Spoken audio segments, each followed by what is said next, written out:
Bismillahirrahmanirrahim.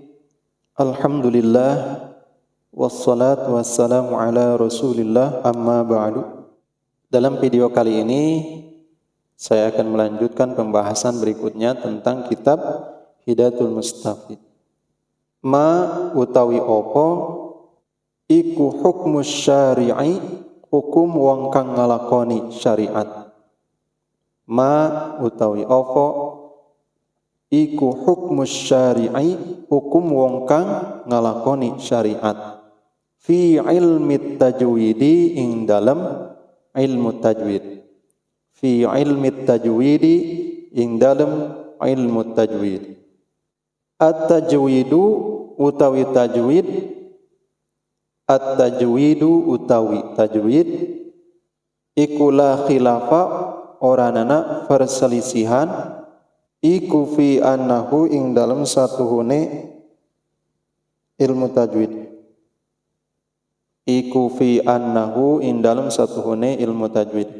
Iku fardu kifayatin, fardu kifayah. Iku fardu kifayatin, fardu kifayah. Iku fardu kifayatin, fardu kifayah. Wal amalu, lan utawi ngamalaken bihi kalawan ilmu tajwid, iku fardu ainin, fardu ain. Iku fardu ainin, fardu ain.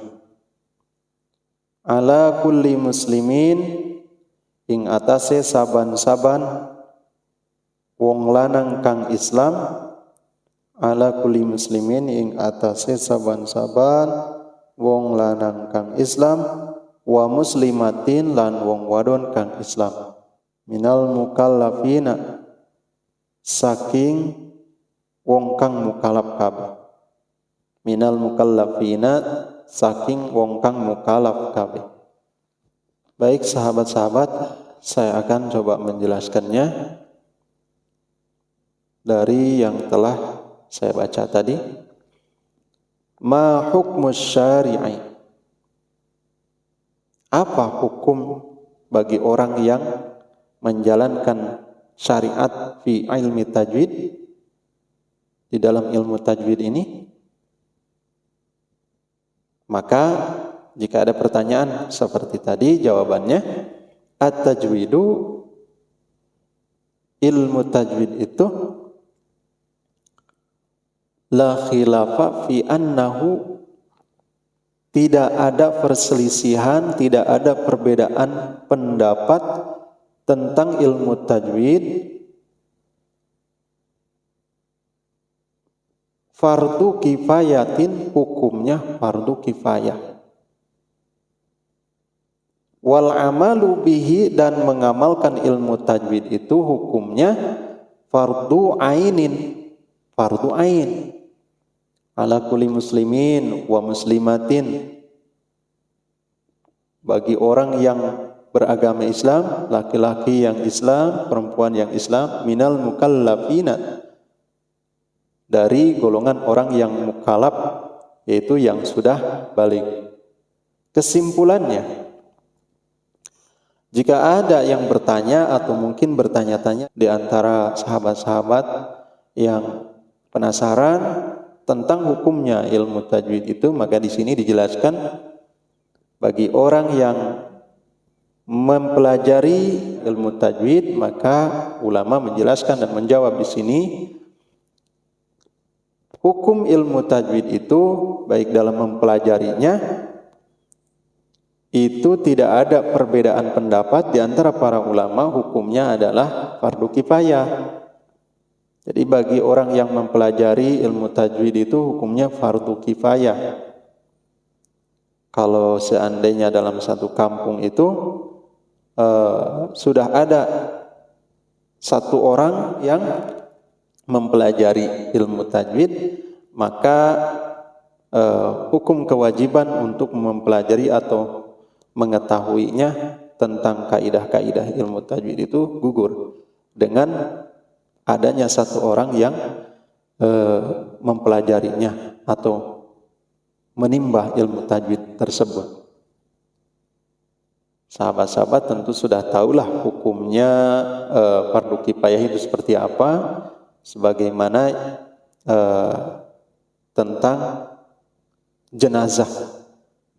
Jadi pengurusan jenazah hukumnya adalah fardu kifayah. Sedangkan wal amalu bihi, mengamalkan ilmu tajwid itu hukumnya fardu ain. Sedangkan dalam mengamalkan ilmu tajwid itu hukumnya wajib ain terhadap setiap orang. Artinya wajib ain ini semua orang wajib menggunakan ilmu tajwid di dalam membaca Al-Quran. Itu dalam mengamalkannya. Itu ketika kita membaca Al-Quran maka wajib menggunakan ilmu tajwid, yaitu menjaga makhrijul hurufnya dari kesalahan membacanya, panjang dan pendeknya, sehingga terjaga dari kesalahan pengucapan dan pembacaannya. Itu adalah peran tajwid yang tadi kita bahas di video yang sebelumnya. Wajib menggunakan ilmu tajwid agar tidak merubah arti daripada ayat-ayat Al-Quran. Karena di antaranya lafaz Al-Quran itu ketika berubah hurufnya, idza taghayyarul lafzi taghayyarul ma'na. Ketika berubah lafadznya, sangat mungkin atau ketika berubah lafadznya maka artinya juga akan berubah.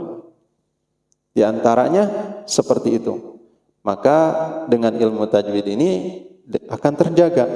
Setiap orang yang membaca Al-Quran wajib menggunakan ilmu tajwid.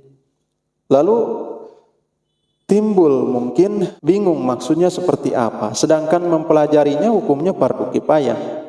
Mempelajari dan mengetahui kaidah-kaidah ilmu tajwid hukumnya fardu kifayah, sedangkan mengamalkan membaca Al-Quran dengan menggunakan ilmu tajwid, makhrijul hurufnya harus tepat, bacaan panjang dan pendeknya harus tepat, sebagaimana Rasulullah SAW mengajarkannya kepada para sahabat. Nah, bagi sebagian orang, lalu bagaimana saya bisa menggunakan ilmu tajwid sementara saya aja tidak belajar ilmu tajwid?